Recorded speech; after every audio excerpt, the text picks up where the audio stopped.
Ayo kita sambil minum Ya, kan. Cok. Tos dulu dong.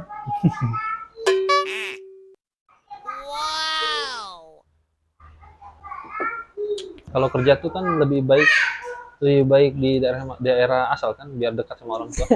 Berarti saya harus pindah teman-teman ya. Iya. Bukan berarti semua gitu. Lulus di tahun 2019. 2019. Itu pertama tes langsung lulus. Pertama tes langsung lulus. Oh, beda ya kan teman-teman kita termasuk saya sendiri kan beberapa kali ngetes CPNS akhirnya nggak terima-terima. Iya. Tapi ya tetap jadi guru. Yang penting kan mengajar untuk bagaimana caranya mencerdaskan anak-anak bangsa seperti itu. Karena memang kan apalagi kan di daerah Kempo ya maksudnya jauh dari perkotaan memang mereka tuh harus berkembang mengetahui dunia-dunia luar dari handphonenya. Baru ketemu lagi udah berapa tahun itu? 10 tahun. Oh yang ngomong-ngomong Bang Arif sekarang kan udah setelah S1 dulu sekarang udah bekerja di mana Bang? Ceritanya setelah S1 berakhir tahun 2013 terus setelah 2013 saya mengabdi di dinas selama 5 tahun di dinas terus honorer terus setelah 2019 saya coba-coba dari tes CPNS ya udah alhamdulillah Oh langsung PNS lulus. sekarang. Yang tahun berapa itu? 2019. Oh 2019 PNS langsung. pertama. Sekarang kan sudah nggak ada ya. Istilahnya sekarang udah P3K. P3K semua untuk guru. Itu CPNS untuk guru atau kan lulusannya kan pertanian atau gimana? Saya kebetulan ceritanya saya mengambil jurusan perikanan. Memang pada saat itu kan jurusan perikanan kan rada-rada susah untuk formasinya kan. Iya. Nah, kebetulan di provinsi itu ada formasi guru perikanan di SMK. Saya coba-coba, tapi alhamdulillah tahun 2019 itu lulus. Lulus di tahun 2019. Itu pertama tes langsung lulus. Pertama tes langsung lulus. Oh, beda ya kan teman-teman kita termasuk saya sendiri kan beberapa kali ngetes CPNS akhirnya nggak terima-terima.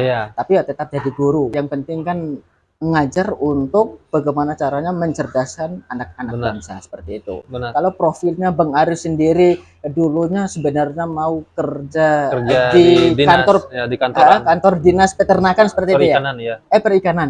Iya kan peternakan kan termasuk perikanan seperti itu ya. Tapi sekarang udah menjadi guru. Oh berarti guru yang mengajar perikanan. Yang di SMK mana? Di SMK. Di SMK saya kebetulan aslinya kan dari Bima. Terus pada saat itu penempatan tuh kita pilih kan. Nah pada saat itu saya memilih di Kempo di Kabupaten Dompu. Oh pernah ngetes di sana? Enggak, kalau tes provinsi kan langsung di Mataram. Oh langsung di Mataram. Ya, langsung di Mataram. Berarti sekarang kerjanya ya kerja di Kempo di Dompu. Kita tuh kan sebagai maksudnya yang anak dituakan yang anak perantauan yang dituakan di kos tuh tahu minatnya Udin ini gimana dia dari Sila sampai ke Malang tuh gimana ceritanya ya udah tahu. Makanya dalam hati tuh ada keinginan anak ini harus sukses ya. Makanya saya ngantar sampai saya benar-benar ngantar di kampus, saya ngantar masuk kampusnya, kamu harus ketemu ini, harus daftarin di sini, makanya memori itu nggak akan hilang gitu. Gimana ceritanya saya sama Pak Udin. Pak Udin. Pak Udin kan kalau guru kan dipanggil Pak. Iya benar Bang. Luar biasa. Berarti menurut pandangan dari Bang Arif sendiri, saya sukses gitu ya? Sukses dari segi apa? Dari segi, apalagi kan dulu kan dengar cerita sama teman-teman, anak ini memang kayak gini, ekonominya kayak gini, kehidupannya di Bima kayak gini, dia ngikut orang. Nah sekarang tiba-tiba saya lihat di media sosial, aduh, anak ini yang dulunya ada teman-teman yang mungkin ada yang meremehkan dia, yang kedatang ke Malang, tiba-tiba dia jadi sekarang jadi guru tuh udah luar biasa. Belajar dari lingkungan lah ya. Lingkungan, dari lingkungan, jangan melihat orang itu ketika kita melihat casingnya saja, itu belum tentu dia tidak mencapai kesuksesan seperti itu ya. Jangan anggap remeh lah. Jangan anggap remeh orang lain ya. Kan hidup tuh kan kayak roda aja kan, kadang di atas, kadang di bawah. Seperti iman juga ya, kadang iman turun, iman naik seperti itu ya. Berarti sekarang sudah berkeluarga juga Bang? Sudah berkeluarga, alhamdulillah. Udah berapa puluh anaknya? Segudang gitu ya. Alhamdulillah, kalau anak nikah pada tahun 2016 umur 26 tahun nikah. Terus sekarang anak udah punya 2. Ada anak pertama laki-laki, anak yang kedua perempuan. Oh berarti udah lengkap ya? Udah sepasang.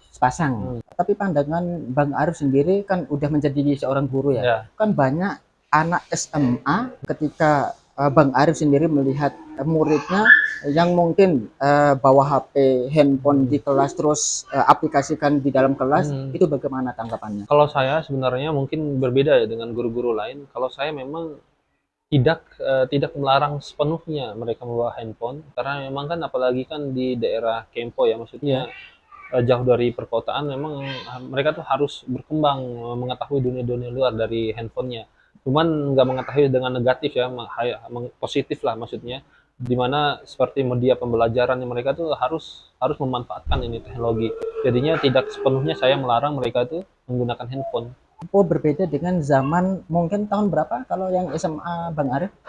Tahun 2008, 2009. Oh, berarti 2008, 2009 kan berbeda dengan zaman sekarang. Iya, Yang dulunya 2008, 2009 2008 iya dilarang, ketika ketika anak sekolah murid membawa HP. membawa HP kan Iya, dilarang ya. disita. Sekarang Iya. berarti tidak masalah ya. Tidak masalah Karena kan sebenarnya. seiring berjalannya Seiring waktu, berjalan, ya harus kita ikutin kan. ikutin Apalagi zamannya. kan teman-teman yang dari Kempo kan mungkin kurang gitu, mereka tahu informasi, kan kita harus memanfaatkan tuh teknologi. Di mana mereka bisa browsing untuk media belajarnya, terus cari sumber-sumber literatur kan harus dari internet kan. Internet semuanya. Ya. Ayo kita sambil minum Ya, Bang. oke. Tos dulu dong.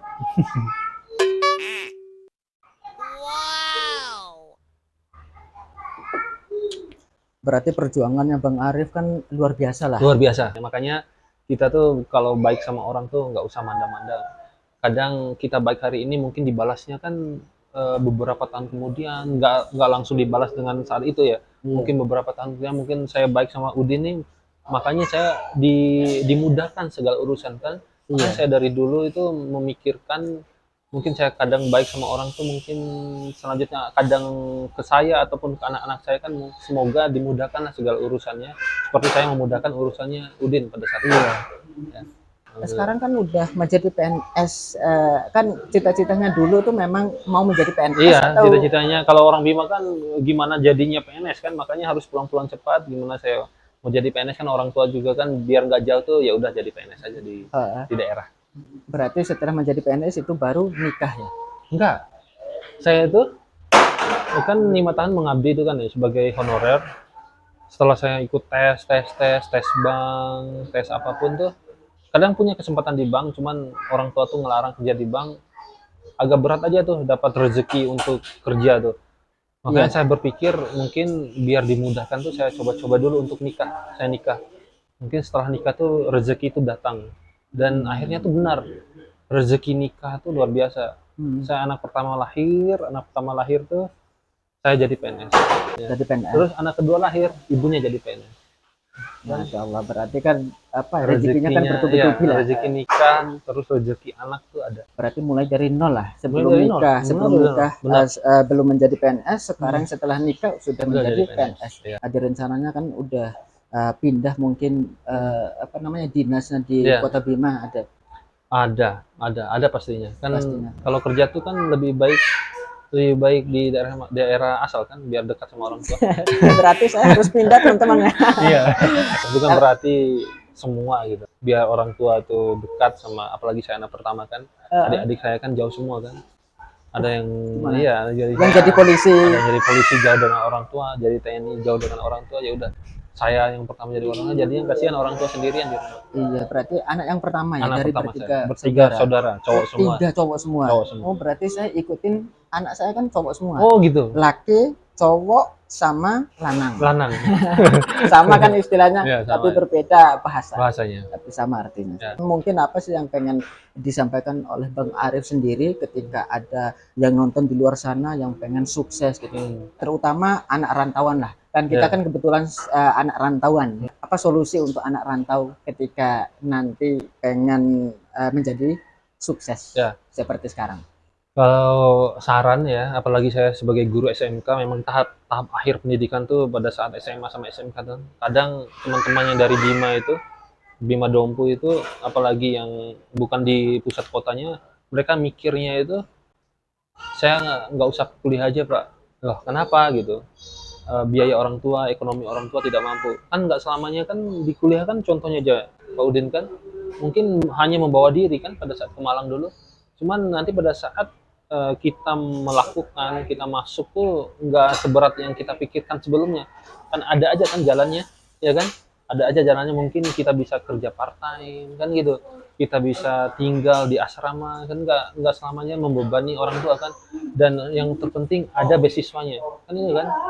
Selama kita bisa berusaha, berdoa tuh akan dimudahkan aja urusan. Apalagi ini masalah menimba ilmu ya, akan gampang aja untuk Yang penting kan butuh keyakinan. Nah, butuh keyakinan. Jangan ragu untuk menimba ilmu di luar. Kalau dalam ilmu usul fikih yang saya pelajari kan al yakinu la yuzalu bisyaki, keyakinan itu ketika kita yakin 100% tidak akan bisa terkalahkan dengan keraguan. Ya, benar. Makanya kan kadang saya memberi motivasi ke siswa saya itu jangan takut untuk merantau gitu. Harus merantau. Biar kalian tuh tahu gimana kehidupan di luar sana, gimana perbedaan suku, budaya. Jangan semata-mata kalian tuh hanya di daerah kalian sendiri.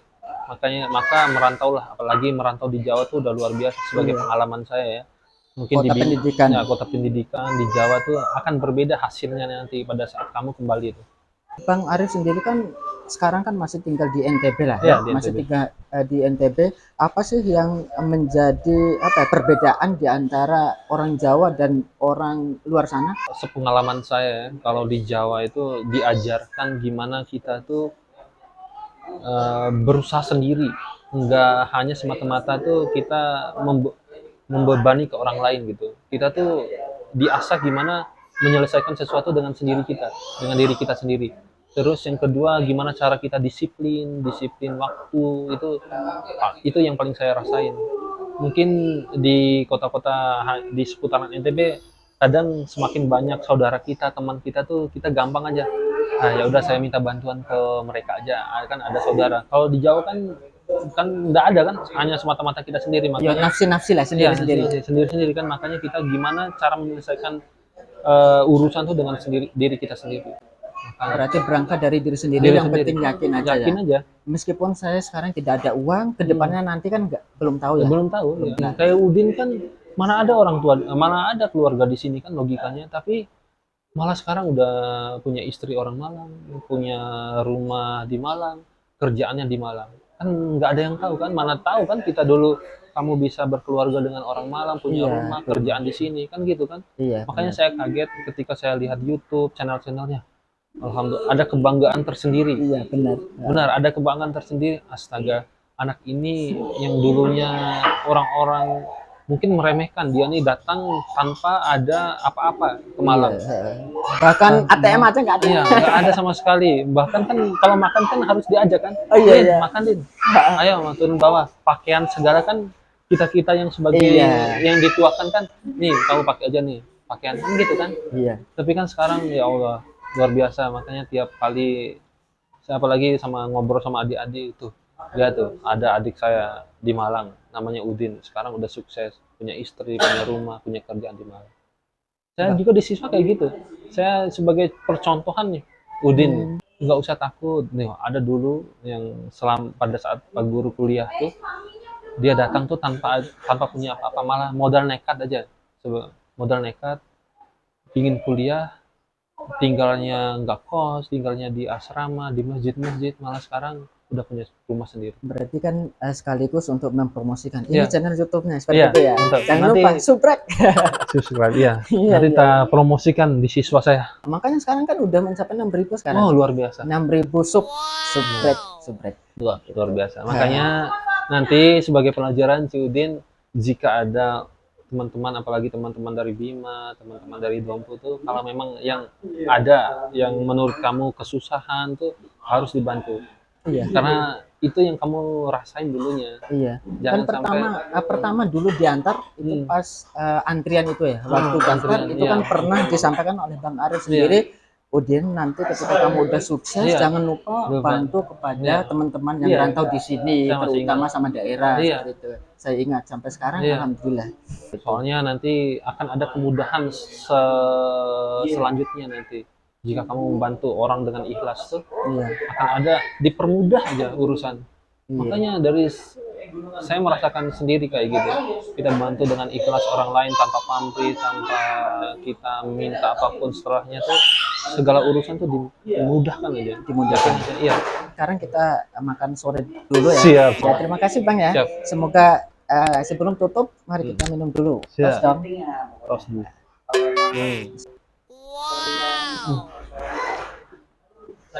Cukup sekian video dari kami, semoga bermanfaat dan juga terhibur untuk kalian semua yang nonton video saya. Salam Bang Din XL Channel.